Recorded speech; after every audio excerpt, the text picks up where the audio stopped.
Welcome to the Car Guys and welcome to this episode on my new GR Yaris. That's right people, we are going to talk you through it, walk you around it and we're going to spank it.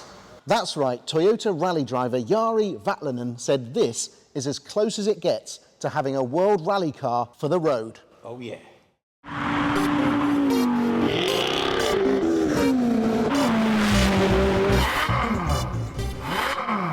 So I want to introduce you to the latest addition to the Car Guys garage, and that is this GR Yaris in pearl white. This GR Yaris is being manufactured by Gazoo Racing, Toyota's own rally team, at its Motomachi factory in Japan.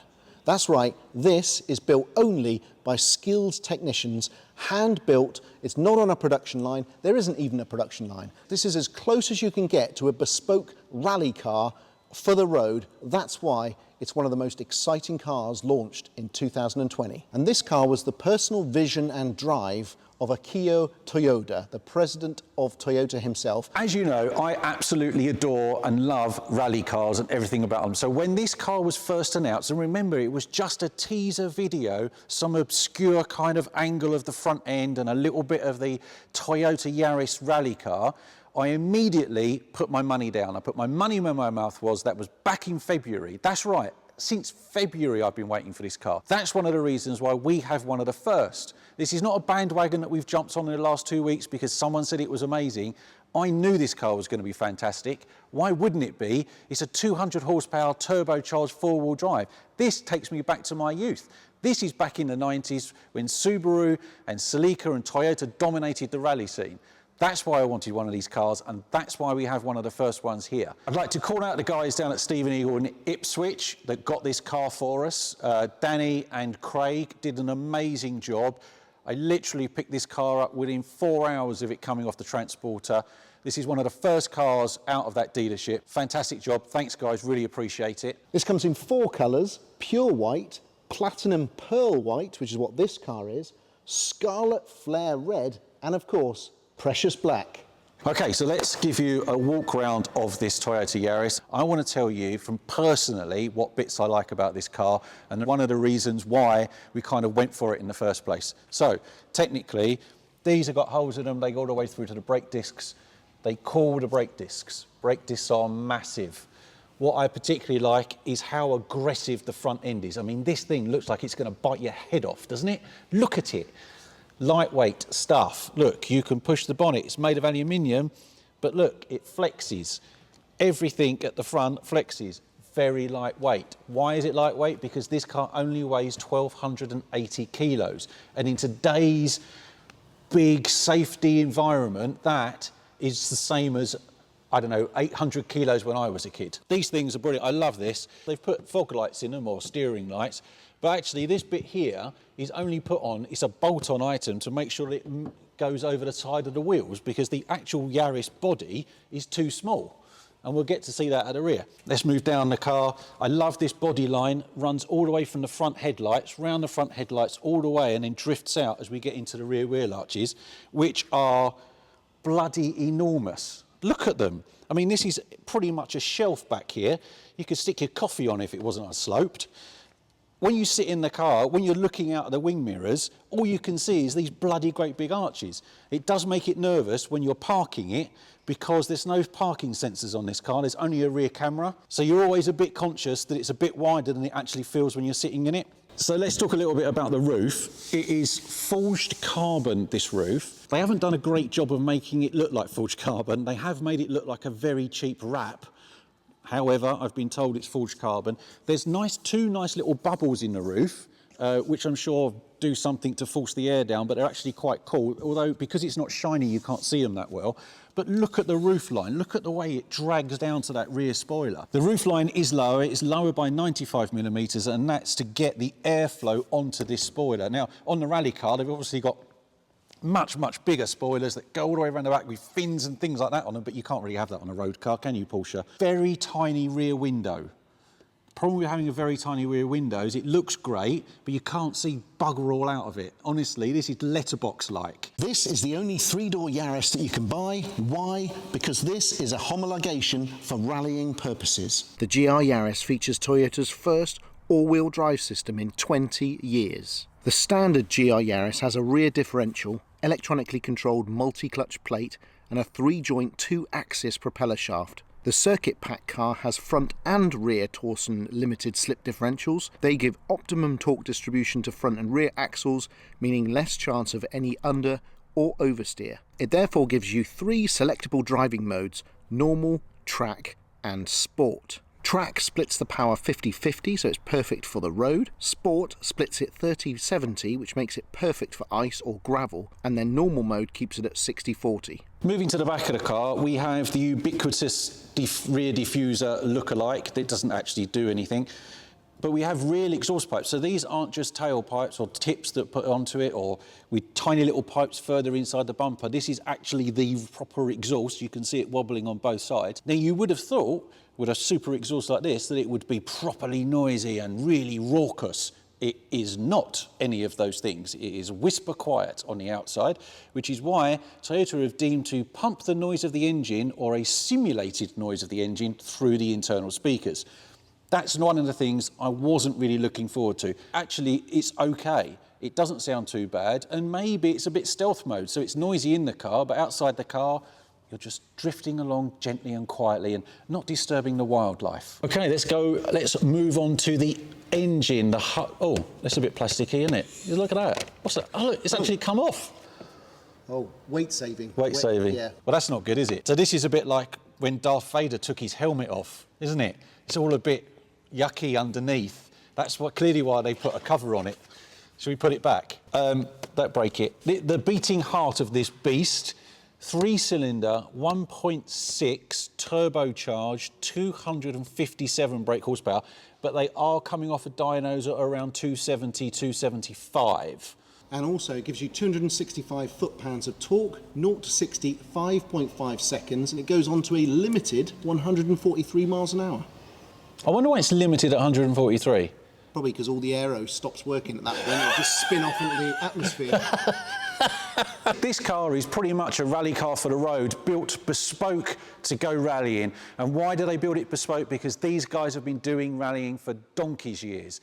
This is a potted history of Toyota's rallying. Toyota's rallying heritage stretches back as far as the 1950s, when they entered a Toyopet Crown in the Round Australia Rally. Their first international event was the 1968 Monte Carlo, but due to a shattered windscreen and sub-zero temperatures, the team were forced to retire. 1972 sees the beginning of the long-term and very successful relationship with Ove Anderson. Toyota go on to form Toyota Team Anderson, and later it becomes Toyota Team Europe in 1975. Later that year, after a shock move by Fiat to withdraw their cars from the Thousand Lakes Rally, Hannu Mikolau borrows one of the Toyotas and goes on to win the event. This secures the first ever WRC win for a Japanese car. Toyota struggled to be competitive throughout the 80s, but despite all of the frustrations, the decade does end on a positive note. Carlos Sainz leads most of the RAC rally in a Celica ST165. The 90s proved to be much more successful. The newly developed Celica ST185, from its launch in 92 to its last race in 94,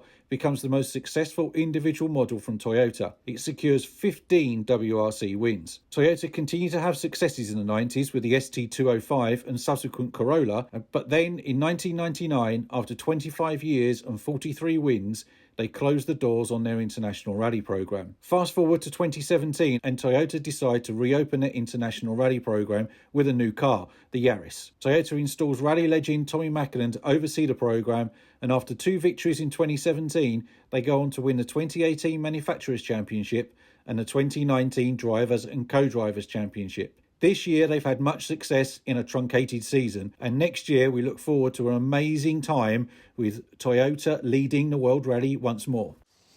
Okay, let's run you through the interior. It's a fairly basic layout. There isn't hundreds of knobs and buttons and everything else, but it is actually quite a nice place to be. Originally, when I first got in the car, I was a bit like, oh, this is a bit crap and a bit boring. But actually, the more time you spend in it, it's actually got some quite nice design features. The only thing I really don't like, and I've said this a couple of times already, is I don't like that center screen thing. That should be an automated thing that pops up and pops out the dashboard because it uses up too much space. I want to be able to see out that windscreen better. These seats are really nice. They're very comfortable. They've got this kind of, I think it's Alcantara, but I'm not 100% sure. They aren't as sporty as you might expect, as in they're not very lightweight buckets, but that may be coming in the next one, you never know.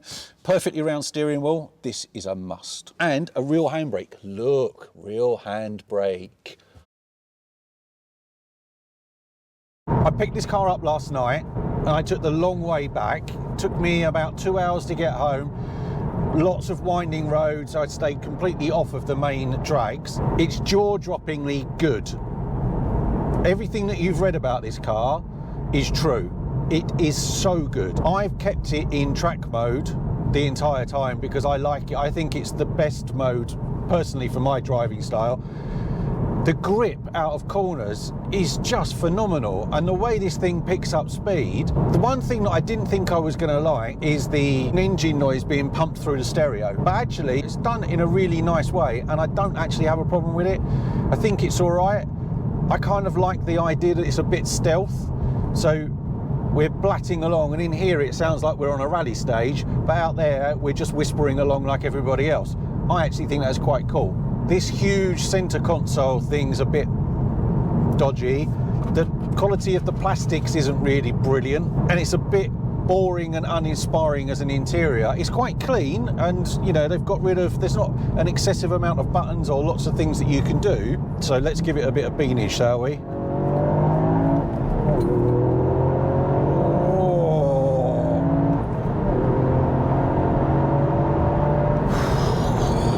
I tell you, this is a pretty quick car.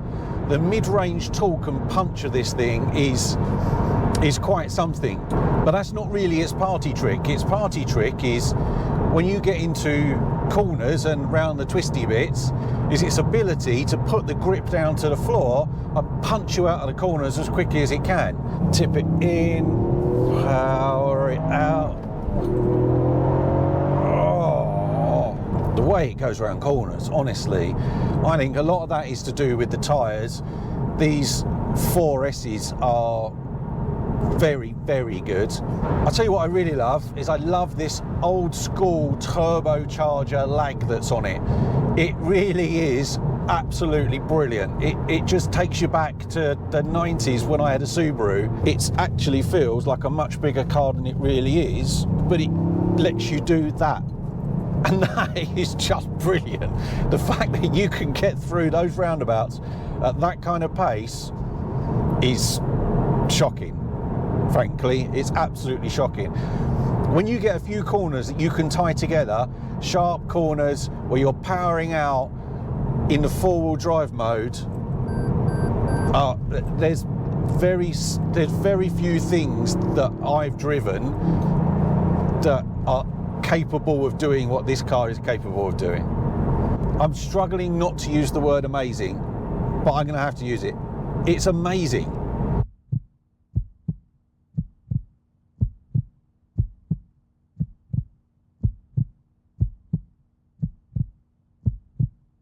So here we are, folks. This is my first ever drive in a GR Yaris, Jason's GR Yaris. Now, I have heard a huge amount about this car. I'm very, very excited to drive it. I've seen the press, I've heard the accolades, I've heard Sir Chris Harris talking about this car in enthusiastic terms, and now it's time to find out for myself. So first things first, the interior actually perfectly fine. I know people have talked about it being way too austere and cheap, but I think it's fine. You've got a lovely contrast between the suede Alcantara and the plastic. The plastic, yes, it is plastic, but that to me means more motorsport. And let's face it, I've got stuff very similar in the 911 GT3 Touring, but there's a great mixture of swoops and angles in here, very functional. The thing that I immediately dislike is this huge ASOS tablet screen in the middle, which is deeply offensive. If I was getting one of these,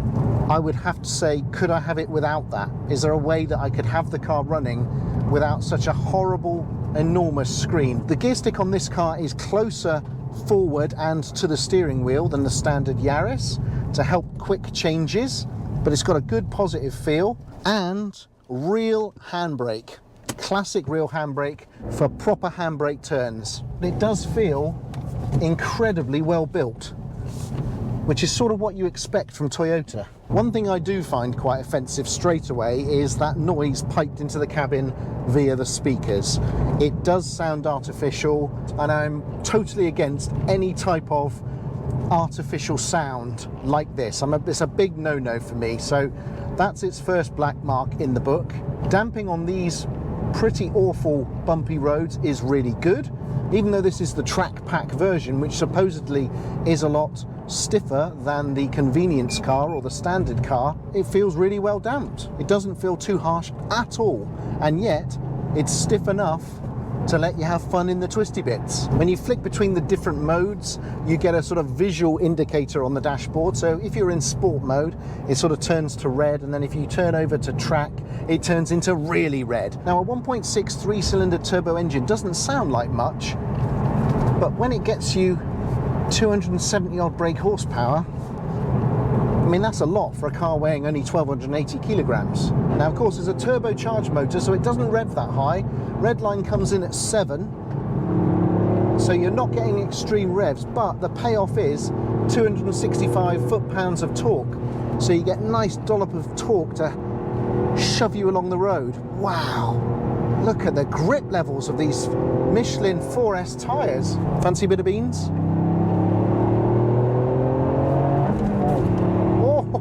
Oh, goodness me. I mean, from the moment you turn the wheel in anger, you can tell this thing is something special. So we're on some proper rally stage type roads, tarmac, obviously. I'm not a lunatic. Oh, how do you get this much power from such a small engine? It is phenomenal. But look at it, look, it's riding the bumps really well. This is a properly bumpy road, and that gear change is immediate. This turn-in is sensational.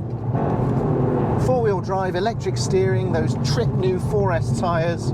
I am literally on a rally stage. This is, oh, and the brakes, oh my goodness, the brakes are incredible. That's what you want in a rally car, is good brakes. Seats are really holding me in place. The car feels super tiny now we're at speed. Oh, just turns in. No matter what you do, no matter what speed, no matter what conditions, it just turns in. Wow. It just grips and grips and grips. It's so sure-footed, it just does not feel like it's going to be upset by anything. Look at the way it changes direction. Over through a bridge. Oh, that was a close one. Oh my goodness, look at that. Look at the grip that you get out of this thing. It's insane. The steering wheel feels like I'm holding a button off a jacket. It's small but very precise. I'm not getting a huge amount of feel from it, but whatever I do, whatever adjustment I make in the steering, the car instantly reacts. It's Jason's brand new car, so I sort of feel maybe I should hold back a little bit and not do quite as many beans as I normally would. Nah, let's do all the beans. Let's do all the beans. Down into a familiar section, through a bridge, and then a tight right. Wow, oh my goodness. Look at that. This is a revelation. Foot down in first, change. Second, change. Third, change. Goodness me. Four-wheel drive for rallying or tough conditions, it is such a lifesaver, literally. We came out there onto some soft stuff, it properly stepped out, but there was no drama, apart from my heart skipped a few beats. You tend to spend all your time at sort of 5,000–6,000 revs in this thing. That seems to be where the power is. Jason, I think you've got a real cracker here. This is a great car. This is a truly, truly great car. If ever you needed an antidote to lockdown, or you need to spice up an otherwise humdrum existence, get yourself one of these. A real antidote to the oppression of the motorist. Hats off to you, Toyota, hats off to you. All the investment, all of the work that you and those Gazoo racing technicians have put into this car has been worth it. I think this might be regarded as one of the high points, not only of this year, but of the last 10 years. To think with the increasing environmental movement against cars that Toyota can come out with something like this. The more you drive this car, the more you can explore the different modes, the more you can have fun with it. Do you know what? I'm seriously thinking about getting myself one of these. Maybe I'll get a black or red one, and then Jason and we can go off and have some adventures. Does that sound good? This is going to be such an exciting adventure, and we cannot wait to bring you our further impressions of this wonderful car. Thanks for watching this episode on the frankly incredible GR Yaris. We really hope you've enjoyed it. I love buying this new car. This is such a great piece to the garage. Don't forget to subscribe, ding that notification bell when we have another episode uploaded. Find us on Instagram, Facebook, and don't forget to buy that merch. There'll be another Car Guys episode along next week.